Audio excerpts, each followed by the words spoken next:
바베트의 만찬이라는 영화가 있습니다. 이 영화는 참신앙이란 어떤 것인가, 또 우리가 믿는다고 생각하는 것이 틀림없이 그것이 맞는 일인가라는 것을 생각해 보게 하는 아주 좋은 영화입니다. 덴마크의 한 조용한 마을, 그리고 루터 교회를 배경으로 합니다. 그곳 마을에 사는 모든 교인들은 어김없이 주일이면 모여서 예배를 드렸습니다. 그런데 이제 루터교는 사실 굉장히 그 경건한 믿음을 강조합니다. 그래서 교인들은 굉장히 거룩함을 지향했고 또 검소했습니다. 그런가 하면 찬양도 이렇게 신나는 찬양보다는 오히려 굉장히 진중하고, 그리고 내세에 대한 소망을 가지고 있는, 즉 예루살렘 성을 향한 그러한 찬송들이 주를 이루고 있었습니다. 그렇기 때문에 예배는 활기차기보다는 언제나 좀 무겁고 또 어둡기까지 했던 그런 예배 형태를 지니고 있었습니다. 성도들은 굉장히 검소했기 때문에 옷도 검은색 옷만 좀 즐겨 입었고, 그리고 음식도 무척 절제했습니다. 그렇지만 교인들 사이에서의 따뜻함이라고는 사실 잘 볼 수가 없었고, 그리고 그 교인들 사이에서는 10년 동안 서로 이야기를 하지 않는 그러한 사람들도 있을 지경이었습니다. 근데 그 교회를 이제 어렵게 이끌던 목사가 세상을 떠났습니다. 그렇지만 그 두 딸들이 그 교회를 다시 섬기면서 어떻게든 교회를 지탱해 나가고 있었습니다. 근데 어느 날 전직 프랑스 요리사였던 바베트라고 하는 한 여인이 그 교회를 찾아왔습니다. 오갈 데가 없으니 좀 받아달라고 해서 그제 그 두 딸들은 바베트를 받아들였고, 바베트는 그곳에서 함께 생활을 했습니다. 그런데 이제 바베트가 그곳에 온 지 12년이 되던 해에 돌아가신 목사님의 탄생 100주년이 되는 해이니까 내가 여러분 모두에게 만찬을 좀 제공해 드리고 싶습니다라는 부탁을 했습니다. 근데 이제 이 두 딸들은 만찬이라고 하는 단어도 부담스러운 거죠. 이 세상에서 우리가 예수 믿는 자로서 그렇게 사치스럽게 그런 일들을 벌여야 하겠느냐라고 생각했는데, 12년 동안 아무런 불평 없이 그들을 섬겨왔던 바베트의 부탁인지라 거절하지 못하고 이제 허락했습니다. 그리고 12월 15일 그 돌아가신 목사의 탄생 100주년 기념일이 되는 날 만찬이 시작되었죠. 정말 생전 처음 보는 막 진귀한 음식들이 제공되어 나왔습니다. 근데 마을 사람들은 생전에 이렇게 별로 그렇게 좋지 못한, 굉장히 음식을 절제하며 살았던 사람들이 이게 정말 듣도 보도 못한 음식들이 나오니까 굉장히 이제 흥분하기도 했죠. 그리고 이게 어쩐 일인가 싶지만 아무튼 맛있게 음식을 먹고는 있었습니다. 그런데 이제 그곳에 어쨌든 100주년 탄생 기념일이었기 때문에 많은 사람들이 초대되어 왔죠. 그러니까 분위기가 굉장히 따뜻하다고 했을까요? 그리고 이제 맛있는 음식이 나왔으니까 더한 거죠. 왜 우리도 그렇잖아요. 맛있는 음식 같은 거 먹게 되면 굉장히 기분들이 업되지 않습니까? 그러니까 이 교인들도 그랬던 것 같습니다. 그래서 이제 결국은 나중에 그 서로 말하지 않고 지냈던 교인들까지 말에 물꼬를 틔우는 일들이 있었음을 영화는 보여주고, 마지막 장면은 드디어 정말 찬송이라고는 언제나 좀 이렇게 무겁고 장중하고 어두운 찬송만 부르던 사람들이 다 같이 그 밖으로 나가서 손에 손을 잡고 빙빙 돌면서 신나는 찬양을 부르는 모습을 이제 그 마지막 장면으로 보여줍니다. 그리고 또 이제 그 마지막 장면 중에 또 하나는 그 모든 일을 끝내고 난 뒤에 바베트의 모습을 보여주죠. 이제 바베트는 아무래도 이 많은 사람들을 음식을 차려주었기 때문에 좀 지치지 않았겠습니까? 그랬을 때 그 두 딸들이 이제 바베트에게 가서 말합니다. 정말 너무나 훌륭한 식사였다. 우리는 평소에 이런 걸 맛보지 못했는데 당신이 이런 것을 우리에게 제공해 주는 바람에 우리들의 마음까지 녹였다. 너무도 감사하다. 당신이 떠난다 할지라도 우리는 이날을 결코 잊을 수가 없다라고 말했습니다. 근데 이제 그들이 그 바베트가 떠날리라고 생각했던 이유는 그 바베트의 친구가 이제 프랑스에 살고 있는데 그에게 아마 부탁을 했었던 일이 있었는데 복권을 사달라고 했던 일인가 봅니다. 근데 그 복권이 10,000프랑이 당첨이 됐다라고 하는 소식이 들렸기 때문이죠. 그러니까 당연히 이제 프랑스로 돌아가리라고 생각했는데 바베트는 나는 돌아가지 않습니다라고 말했습니다. 그럼 당연히 그럴 거 아니에요. 10,000프랑이나 되는 돈을 받았는데 왜 여기서 이렇게 일을 하고 있겠습니까? 그랬을 때 바베트의 대답은 이랬습니다. 저에게 주어진 10,000프랑의 그 금액, 그것이 오늘 만찬에 모두 다 들어갔습니다. 10,000프랑의 돈을 들여서 그 식탁을 마련했던 것이죠. 얼마나 놀랄 일입니까? 그러자 이 바베트가 말했습니다. 놀라지 마세요. 프랑스에서는 12명이 아주 제대로 된 음식을 먹으려고 하면 이만큼의 돈이 들어갑니다. 라고 얘기했던 거죠. 결국 이 영화가 얘기하고 싶은 것은 저들은 매주 은혜로운 설교를 들었습니다. 그리고 철저하게 검소하고 그리고 금욕적인 신앙으로 무장했습니다. 그리고 그것을 경건한 거룩한 생활이라고 생각했죠. 그래서 자기들 나름대로의 하나님에 대한 사랑을 증거했지만 그런데 실상 저들의 삶은 굉장히 우중충했고요. 그리고 사람들 사이에서 벽이 있었다라고 하는 거죠. 그러니까 바베트가 봤을 때는 신앙이라는 게 이런 게 아니라는 거죠. 그래서 자기가 가지고 있는 유일한 달란트, 그게 이제 요리사의 일이지 않습니까? 그리고 자기에게 온 그 10,000프랑의 돈, 그것을 가지고 음식을 정성껏 만들어서 이렇게 삶은 재미있는 일도 맛있는 일도 있다는 걸 보여주고 싶었던 거죠. 그래서 그 10,000프랑을 다 사용하여서 저들을 공개했습니다. 그러니까 그 바베트에게 있어서의 이제 뭐랄까 신앙이라고 할까요? 아니면은 사람들 사이에서의 그 사랑이라고 하는 것은 10,000프랑의 돈이 문제가 아니라 그것을 다 그대로 쏟아 부을 만큼의 가치가 있는 그러한 삶을 사는 것이 행복하지 않냐. 맛있는 음식을 서로 나누면서 서로 따뜻하게 정을 주고받는 것이 얼마나 귀한 것인가라고 하는 것을 보여주고 싶은 거죠. 그리고 결국 이제 사람들의 심령이 녹아졌다라고 하는 것을 영화는 보여주죠. 그러니까 아무런 생각 없이 그냥 습관 없이 예배만 드린다고 능사는 아니다라고 하는 것을 알려주죠. 신앙이 삶에서 어떻게 드러나야 하는가를 보여주는 영화이기도 하죠. 바베트의 만찬은 단순한 영화이기보다는 은혜가 무엇인지를 보여주는 영화이다. 그러니까 받을 자격도 없고 그리고 값을 뭐 매길 만한 일도 아니지만은 그러나 그들에게 아낌없이 쏟아 부을 수 있는, 그러니까 평생 한 번 있을까 말까 한 진수성찬으로 베푸는 그러한 은혜, 그러니까 값없는 은혜, 뭐 이걸 보여주는 영화라고 그렇게 평하기도 하죠. 10,000프랑의 돈으로 모든 사람들에게 식사를 대접했다라고 하는 이제 그 영화의 내용을 생각해 보면서 예수께서 이제 세리와 바리새인들과 함께 식사를 나누고 있을 때 사람들이 등장해서 말했죠. 바리새인들이 말했죠. 어찌하여 이렇게 이 사람들과 인생을 낭비하느냐, 먹고 마시느냐. 요한의 제자들은 먹고 마시지 않았다. 저들은 철저히 금욕 생활을 했다. 그럴 때 예수께서 말씀하셨습니다. 혼인집 손님들이 신랑과 함께 있을 때 금식할 일이 없다라고 말씀하셨거든요. 그렇습니다. 우리 안에 예수가 있다면 우리가 금욕적인 게 경건한 게 무엇인지에 대한 것을 확실히 이해할 수 있어야 하는 거죠. 우리는 물론 힘든 세상을 살고 있습니다. 또 고해와 같다고 말하기도 합니다. 그러나 예수님은 우리가 어쩌면 바베트의 만찬에 등장하는 사람들처럼 그렇게 힘들고 지쳐서 뭐 이렇게 삶을 우울하고 또 이렇게 한탄하며 살기를 원하지 않으십니다. 밝고 따뜻하고 힘차게 살아가길 원하시죠. 다른 말로 말하자면 정말 은혜의 삶을 누리며 살기를 원하십니다. 그 루터교 신자들, 그 사람들처럼 우리가 매주 반복적으로 예배를 드리기도 하고 때에 따라서는 믿음이란 이래야 해라고 우리 나름대로 정의를 하면서 뭔가 거룩함 또 경건함에 대한 것이 혹시 잘못 인식이 되어 있다면, 그리고 또 새 예루살렘에 대한 내세에 대한 소망도 예수께서 원하시는 것과 조금 다른 방향에서 진행이 되고 있다면 그것은 정말 하나님께서 원하시는 신앙의 그림은 아닐 것입니다. 하나님이 바라시는 것은 이 땅에서 우리가 행복하게 살아가기를 원하시는 일입니다.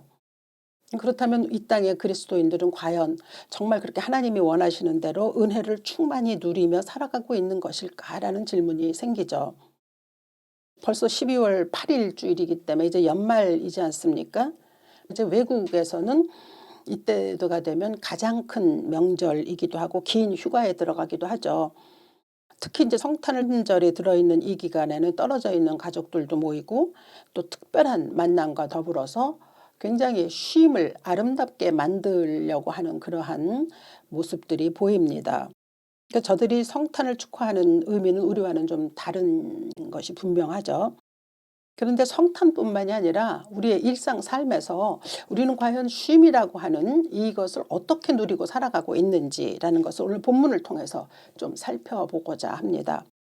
본문에는 예수께서 제자들과 길을 걷다가 밀밭 사이에서 이삭을 잘라 그걸 손으로 비비신 후에 드시는 것을 본 바리새인들이 다가와서 시비를 거는 것으로 시작합니다. 그들이 말합니다. 어찌하여 안식일에 하지 못할 일을 하느냐.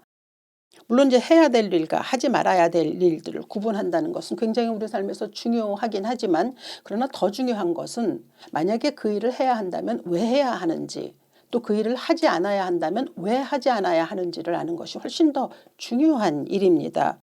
이것을 오늘 우리가 이제 우리에게 주어진 안식일 특히 주일을 지키는 것으로 적용해 본다면 주일을 지켰느냐 지키지 않았느냐 그것도 물론 중요하긴 하지만 그거보다 더 중요하다면 지켰다면 왜 지켜야 했는지 알고 지키는 것인가 또 지키지 않는다면 내가 왜 이것을 지키지 않는지에 대한 또 생각이 있는가라는 것이 더 중요한 것이 되겠죠.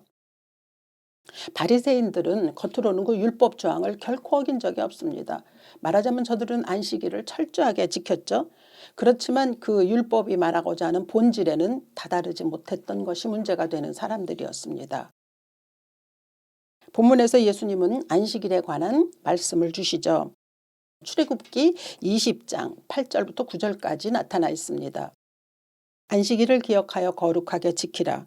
엿새 동안은 힘써 내 모든 일을 행할 것이나 일곱째 날은 내 하나님 여호와의 안식일인즉 너나 내 아들이나 내 딸이나 내 남종이나 내 여종이나 내 가축이나 내 문 안에 머무는 객이라도 아무 일도 하지 말라. 이는 엿새 동안에 나 여호와가 하늘과 땅과 바다와 그 가운데 모든 것을 만들고 일곱째 날에 쉬었음이라. 그러므로 나 여호와가 안식을 복되게 하여 그날을 거룩하게 하였느니라. 그러니까 이 말씀에 나와 있는 이제 이 모든 이스라엘 백성들에게 허락하셨던 율법을 누가 이제 그걸 연구를 해보았다고 하죠. 그랬더니 하라는 게 248개 그리고 또 하지 말라가 365개 그렇다고 해서 613개의 조항으로 되어 있다고 합니다. 그런데 그것을 바리새인들이 1521개의 수정조항으로 덧붙여 놓았다고 하죠. 그러니까 예를 들면 하나님의 이름을 망령되이 일컫지 말라라고 하는 계명을 어떻게 수정조항을 붙였냐면 아예 입 밖에서 하나님이라고 하는 이름을 꺼내지도 말라는 식으로 그렇게 덧붙였다는 거죠. 근데 이제 이 안식일에 관한 것에도 물론 그 수정조항이 있지 않겠습니까? 근데 거기는 안식일을 기억하여 거룩하게 지키라라고 하는 그 말씀에 뭐라고 얘기했냐면 39개 해서는 안 되는 일들을 규정해 놓았습니다. 그러니까 일하지 말라라고 하는 규정도 자기네 나름대로 만들어 놓은 거죠. 그러니까 안식일에 그들은 1km 이상은 걸어서는 안 되고 만약에 바느질을 한다면 3땀 이상은 해서는 안 된다라고 하는 규정들을 덧붙여 놓았다는 것이죠. 그러니까 그들이 볼 때 이제 예수께서 이 제자들과 함께 지나가시다가 밀 이삭을 자르는 것을 노동으로 본 겁니다. 일하지 말라고 했는데 근데 너희들이 지금 밭에서 이게 곡식을 잘랐다라고 하는 것을 수확이라고 본 거고요. 껍질을 벗기기 위해서 손으로 곡식을 비비는 것을 타작이라고 봤다는 거죠. 사실 어이가 없는 일이긴 하지만 그러한 것을 안식일에 하지 못할 일을 했다라고 비난하는 것이죠. 그랬을 때 예수께서 말씀하신 것은 사무엘상 21장에서 나오는 다윗의 이야기입니다. 다윗이 광야에서 부하들과 함께 이제 이리저리 헤매다가 너무 굶주리고 배가 고팠습니다. 그래서 제사장 아히멜렉을 찾아가죠. 우리가 배고파서 죽을 지경입니다. 먹을 것을 좀 주십시오 했을 때에 그때 제사장 아히멜렉이 가지고 있었던 것은 하나님 앞에 제사를 드리고 난 다음에 남아 있었던 진설병뿐이었습니다. 그러나 레위기 23장을 보면 그 진설병은 제사장 외에는 아무도 먹을 수 없다고 얘기했습니다. 그런데 그 아히멜렉이 그 진설병을 다윗에게 주어서 저들의 굶주림을 해결해 주었습니다. 이 말씀 구약에서 그러한 일이 있었다는 것을 말씀하시면서 안식일을 지키기 위해 사람의 생명이 어떻게 돼도 상관없다라고 하는 그들의 논리에 대해서 예수께서 반박하셨습니다. 그리고 하신 말씀이 인자는 안식일의 주인이다 라고 하는 말씀이죠. 이 같은 사건을 기록한 마태복음이나 마가복음에도 역시 인자는 안식일의 주인이다는 말씀이 있고 사람이 안식일을 위하여 있는 것이 아니라 안식일이 사람을 위하여 있다라고 말씀하셨습니다. 그리고 하나님은 제사를 원하시는 것이 아니라 자비를 원하신다라고 말씀하셨거든요. 그러니까 인자는 안식일의 주인이다라고 하신 것은 당신이 안식일을 모든 규정을 다 선포하시고 만드신 분이라고 하는 것을 선언하시는 말씀입니다. 그러니까 안식일을 만드신 그분이 그날은 사람을 위해서 주어진 날이야 라고 지금 선포하시는 거죠. 그러니까 그것은 사람을 위해서 있는 안식일이라는 게 새로운 적용 아닙니까? 사실 613개의 율법 조항이 10개의 10계명으로 이렇게 요약이 되는 거고요. 예수께서는 그걸 하나로 완성시키지 않으셨습니까? 하나님 사랑, 이웃 사랑, 이것이 율법의 완성이라고 말씀하셨거든요. 그러니까 사랑입니다. 그러니까 그 인간을 위한 사랑이 전해져야 되는 그 자리에는 어떤 질서나 구조나 또는 체제나 법률이나 관습도 그 인간을 위해서 존재하는 것이지 그 이상의 것이 될 수는 없다는 거죠. 만약에 지금 이 인간이 절박한 생존권의 문제를 앞에 놓고 있다. 그렇다고 하면 제도나 법률도 그건 당연히 2차적인 것이 되어야 한다라고 하는 말씀인 거죠. 그러니까 안식일에는 원래 취사가 금지되어 있거든요. 그렇기 때문에 보통 사람들은 그 전날 그 다음 날 것까지 다 준비해야 됐지만 가난한 사람들은 그렇게 할 수가 없었습니다. 그러니까 그냥 굶는 거죠. 배고픔에 어떻게 할 수가 없는 거죠. 그러니까 이제 그렇게 굶었어야 하고 그래서 또 죽을 수밖에 없는 사람들이 있었다지만 바리새인들은 그것에 대해서는 못 본 척하는 거죠. 근데 여기서 이제 하나님께서 안식일은 일하지 말라라고 하는 것이 그것이 그냥 아무것도 하지 말고 그냥 그날은 너희들의 내가 수족을 묶어 놓을 거야. 그런 뜻이 아닙니다. 그것은 모든 것의 주권이 하나님께 있음을 알게 하시려는 거죠. 그리고 그날 필요한 것은 하나님께서 제공하신다는 것. 그런 의도가 들어 있습니다. 그래서 예수께서도 주의 기도문에서 우리에게 구할 것은 그날그날에 필요한 양식이라고 말씀하셨던 것이죠.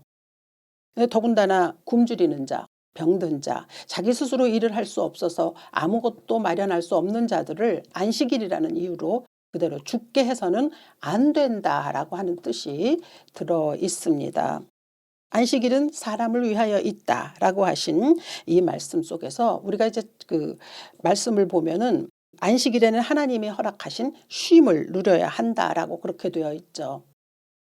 이 안식일 규정을 바탕으로 하여서 정말 이 안식일을 철저하게 지키는 사람이 바로 유대인들입니다. 저들은 일, 노동에 관한 한 그 철학이 뛰어난 특별한 민족이라는 말이 있죠. 유대인들은 세계 곳곳에 흩어져서 참 열심히 일하고 수많은 영향력을 행사합니다. 그런데 저들이 노동에 관해서 가지고 있는 기본 개념은 열심히 일하라가 아니라 우선 잘 쉬어라 라고 하는 명제가 더 분명하게 드러나 있다고 합니다. 그러니까 잘 쉬는 것이 잘 일할 수 있는 동기가 된다라는 거죠. 그러니까 안식일을 철저하게 지키는 이유는 그들이 의무라기보다는 자신들의 행복을 위한 지름길로 인식한다는 거죠. 그래서 어느 곳에 거하든지 안식일을 준수합니다. 하나님께서 허락하신 쉼을 통해서 또 새로이 허락된 날들을 잘 살아갈 수 있다라고 하는 것이요. 그러니까 다시 말하면 안식일을 지키는 것은 생명의 길이다라고 하는 것을 그들은 분명히 알고 있기 때문입니다. 다시 한번 우리나라의 현대 그리스도인들에게 돌아오면 주일은 어떤 날이 될까요? 과연 우리 역시 그날에 하나님께서 우리에게 허락하신 쉼을 누리기 위한 날로 지키는 것인지요. 아니면 그냥 맡은 바 직분을 행하기 위한 그런 날이거나 또 의무감에서 꼭 치루어야 하는 주례 행사로 생각하는 것은 아닐까 싶죠. 그러니까 교회를 가는 이유, 주일을 지키는 이유에 대한 인식이 뚜렷해야 함이 중요합니다. 물론 주일이 되었으니까 습관적으로 가는 분들도 많습니다.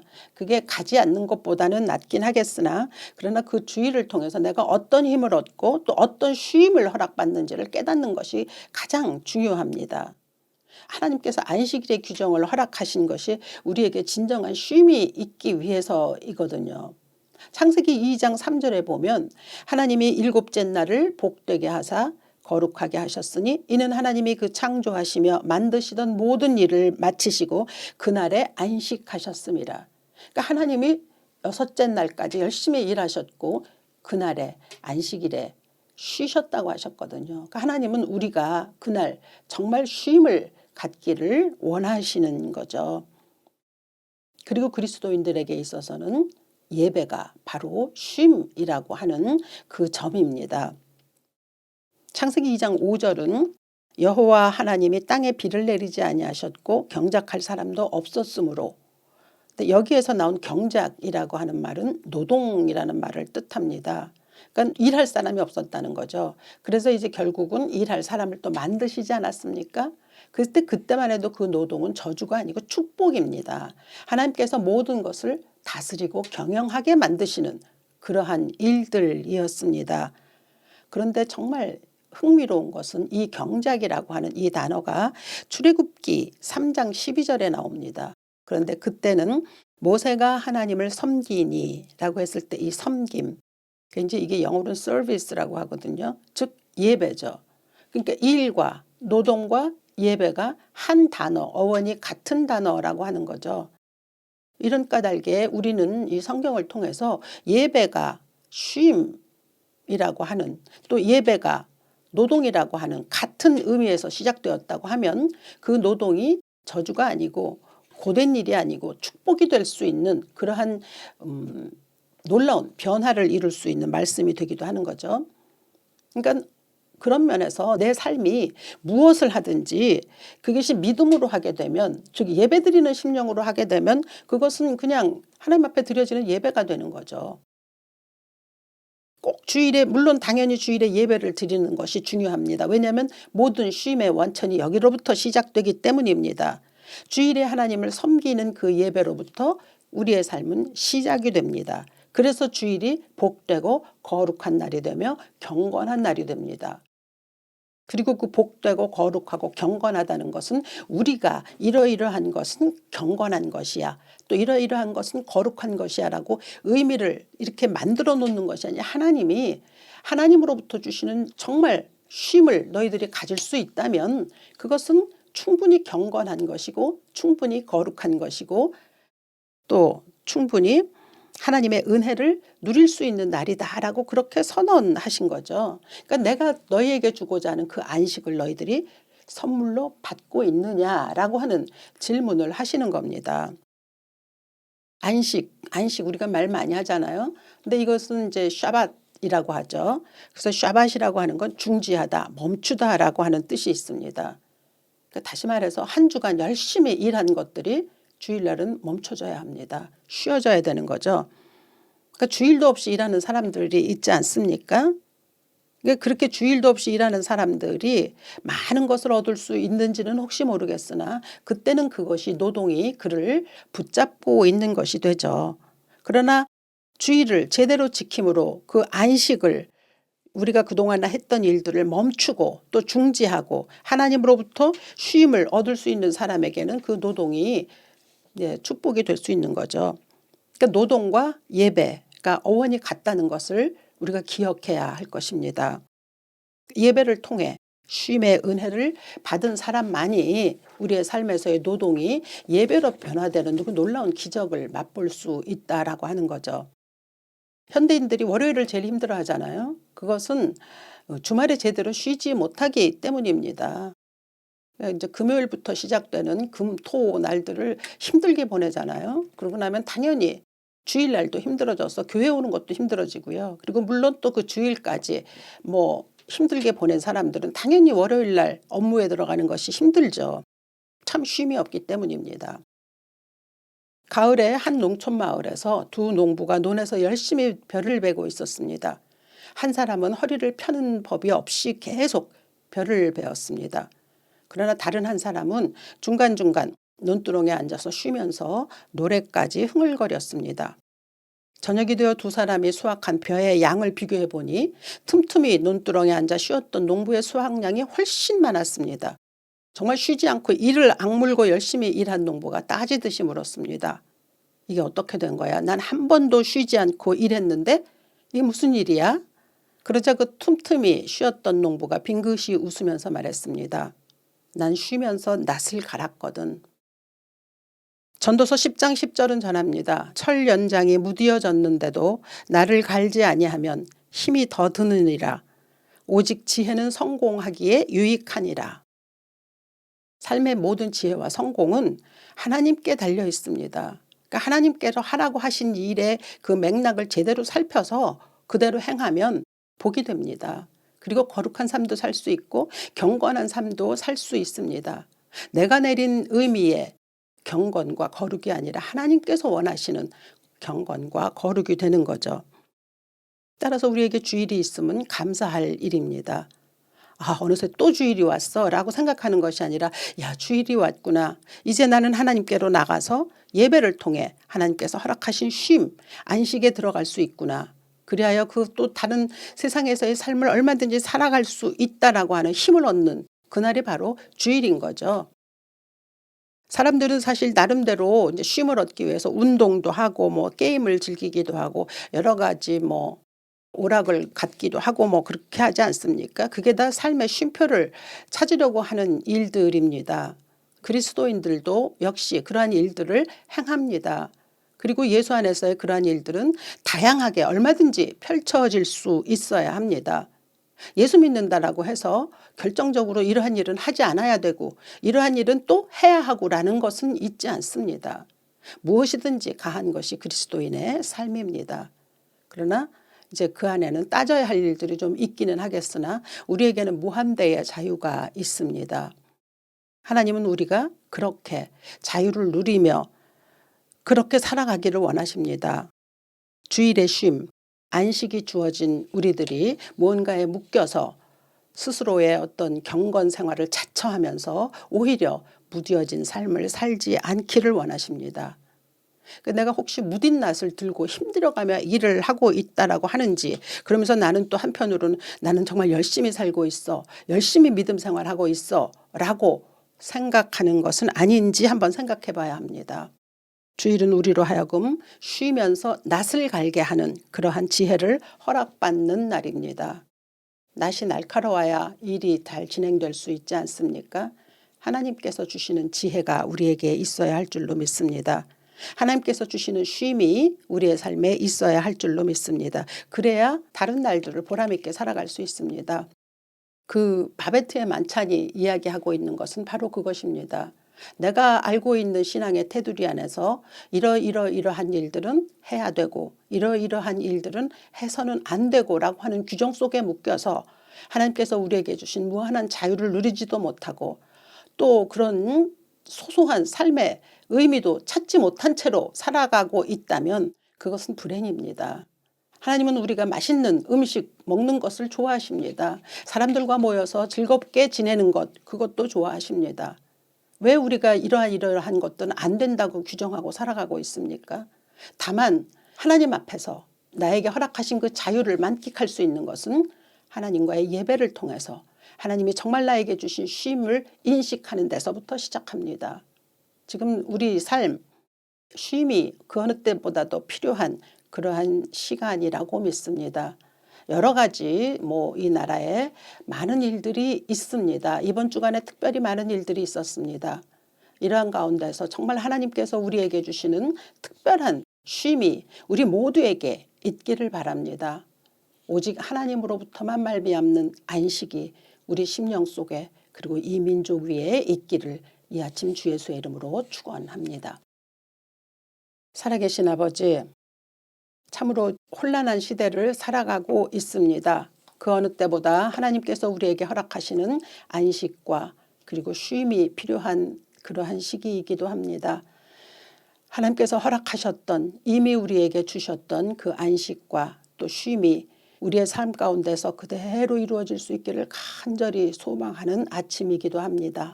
주여 축복하시사 특별히 우리 그리스도인들에게는 하나님께 예배를 드리는 이 주일의 아침으로부터 시작된 놀라운 쉼이 우리의 일상의 삶 가운데서도 그대로 이루어질 수 있는 축복이 있게 하옵소서. 감사드리며 거룩하신 주 예수 이름으로 기도합니다. 아멘.